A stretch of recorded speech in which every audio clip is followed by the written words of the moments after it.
Los Somoza son una familia de origen europeo que gobernaron Nicaragua durante varios años. El primer integrante en obtener el poder fue Anastasio Somoza García, que comenzó en la Guardia Nacional en 1932. Su ambición para llegar al poder superó grandes límites, hasta derrocar a Juan Bautista Sacasa y posesionarse en la presidencia de la República en el año 1936. 20 años después fue asesinado por Rigoberto López, miembro del Partido Liberal. Sin embargo, el régimen autoritario continuó bajo el mando de su hijo mayor, Luis Somoza de Baile. Durante su gobierno hubo un descontento político y social debido al asesinato y a otra suerte de engaños, hasta el final de su mandato y la llegada de René Schick Gutiérrez. Luis Somoza de Baile murió el 13 de abril de 1967 por un ataque al corazón.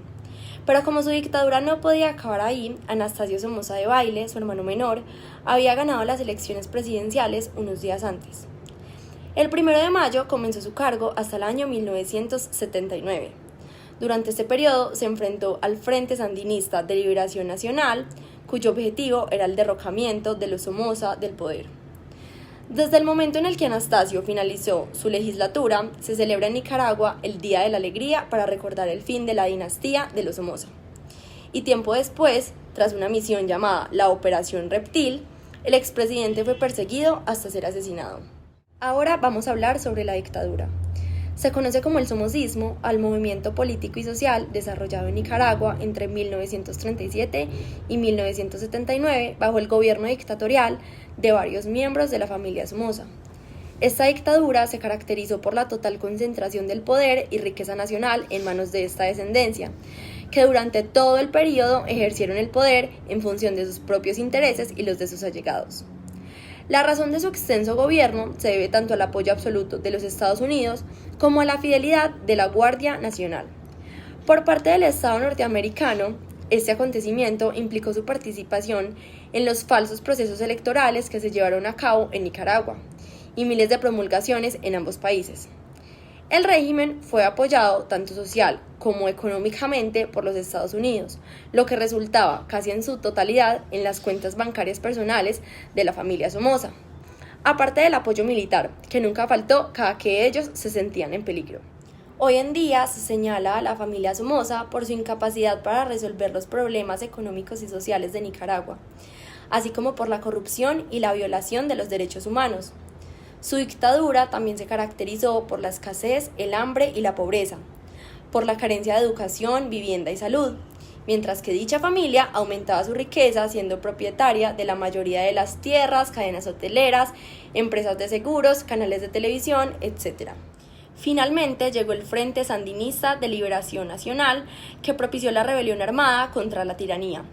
Buscaron el derrocamiento del somocismo, las elecciones libres, la disolución de la Guardia Nacional, una rápida reforma agraria y la expropiación de las empresas de los Somoza. Y después de más de 30 años y cientos de manifestaciones, se confirmó el triunfo de la revolución sandinista y el fin del somocismo.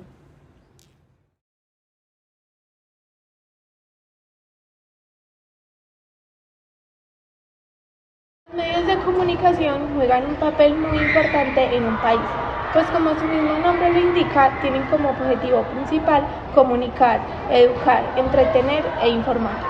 La manera política, económica y social en la que está organizado un país va a determinar la distribución y la estructura de estos medios.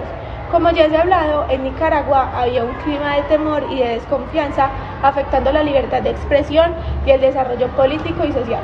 La represión por la cual están pasando todos los ciudadanos incluye el encarcelamiento, la tortura y el asesinato de opositores políticos y activistas sociales. De igual forma, el sistema de comunicación de masas se vio afectado. En primer lugar, en 1933 se crea la primera radio nacional con el fin de apoyar la instauración y el mantenimiento de la dictadura de Anastasio Somoza García. De este modo se formaba una centralización y concentración de los medios de comunicación en el poder de la familia Somoza. Luego, en 1977, con el fin de terminar con la dictadura de los Somoza, se unieron diversos medios de comunicación institucionales, tales como el diario llamado La Prensa y diversas emisoras de radio. No obstante, como era de esperarse, sufrieron múltiples censuras por parte de Somoza, quien fue el operario del asesinato del director del diario ya mencionado, Pedro Chamorro. En ese mismo año se crearon nuevos medios de comunicación clandestinos como Radio Sandino y periodismo de catacumbas. Además, su influencia política ha sido objeto de algunos libros y ensayos relevantes sobre la familia Somoza y su papel en la historia de Nicaragua. Algunos de estos son La familia Somoza en la política nicaragüense, de Alberto Torres Rivas. Este libro es una investigación profunda sobre el impacto político de la familia Somoza y analiza la dinastía y su control del poder del país durante décadas.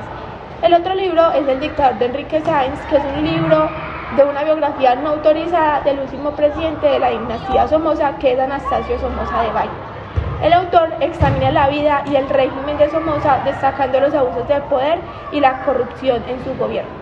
La fiesta somocista, génesis y estructura del poder personal en Nicaragua, de Julio Valle Castillo.